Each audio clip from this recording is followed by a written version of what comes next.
ఇవాళ గవర్నర్ నరసింహన్ గారిని కలవడం జరిగింది.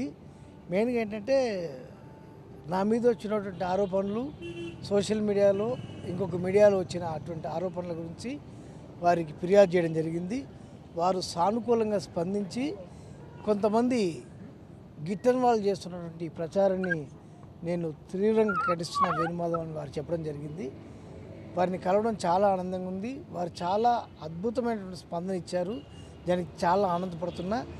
అలాగే ఎందుకంటే ఒక న్యూస్ ఛానల్ ఒక వెబ్సైట్లో వచ్చినటువంటి దాన్ని వేణుమాధవ్ చచ్చిపోయాడు అసలు లేడు అని వచ్చిన దాని ప్రకారం వారిని మేము ఛానల్స్లో వేసినాం, దీంట్లో వేసినాం, మరి వీడి తాగుకుంటే ఎట్లా వాడిని చంపుతాడేమని భయంతో నాకు భద్రత కావాలని గవర్నర్ గారిని అడగడం జరిగింది. వారు సానుకూలంగా స్పందించి భద్రత విషయంలో పూర్తి జాగ్రత్తలు తీసుకుంటామని చెప్పడం జరిగింది.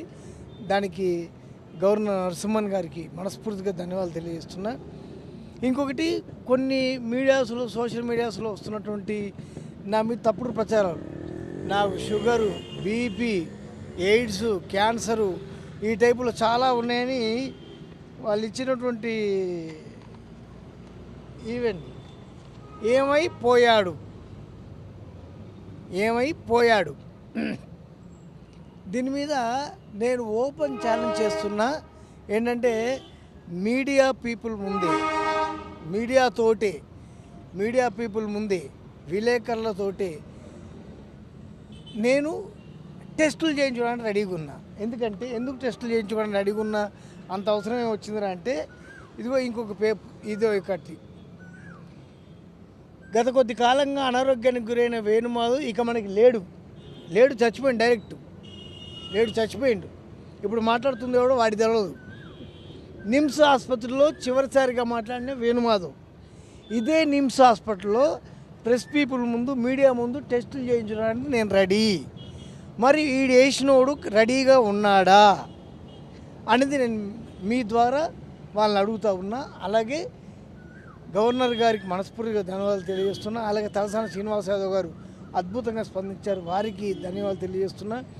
కుషాగూడ పిఎస్ కానీ అలాగే సిపి గారు కానీ commissioner of police CV Anand గారు కానీ అద్భుతంగా స్పందించారు, వారికి మనస్ఫూర్తిగా ధన్యవాదాలు తెలియజేస్తున్నా.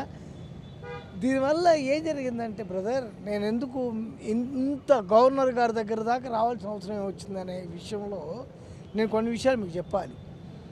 మా ఫ్యామిలీకి వచ్చేసరికి మా కుటుంబ సభ్యులకు ఫోన్లు వస్తున్నాయి, రోజుకు 500-600 ఫోన్లు. మూడో రోజు ఎప్పుడు వేణుమాధవ్ పోయిన తర్వాత మూడో రోజు ఎప్పుడు మేమందరం వేణుమాధవ్ ఫ్యాన్సు, మేము విగ్రహం పెట్టిస్తాం లేకపోతే మేము సమాధి కట్టిస్తామని ఒకడు. దీంతోపాటు మా అమ్మగారికి వచ్చేటువంటి ఫోన్లతోటి మా అమ్మగారు అనారోగ్యానికి కూడా గురైనరు.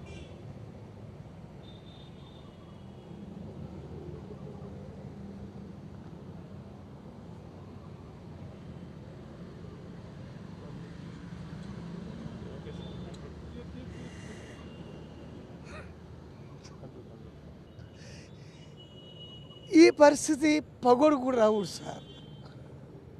బతుకున్న మనిషిని చంపడం అనేది పద్ధతి కాదు. ఇది పద్ధతి కాని పని. I'm sorry to say. ఎందుకంటే ఇది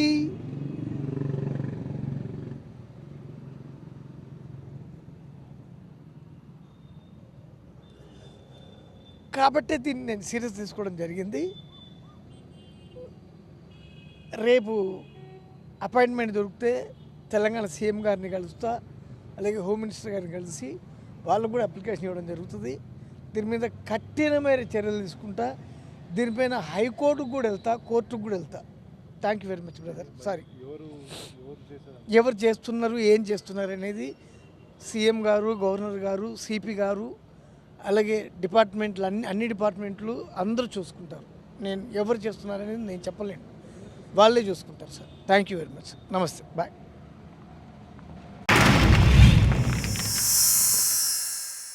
Like and subscribe Eagle Media Works.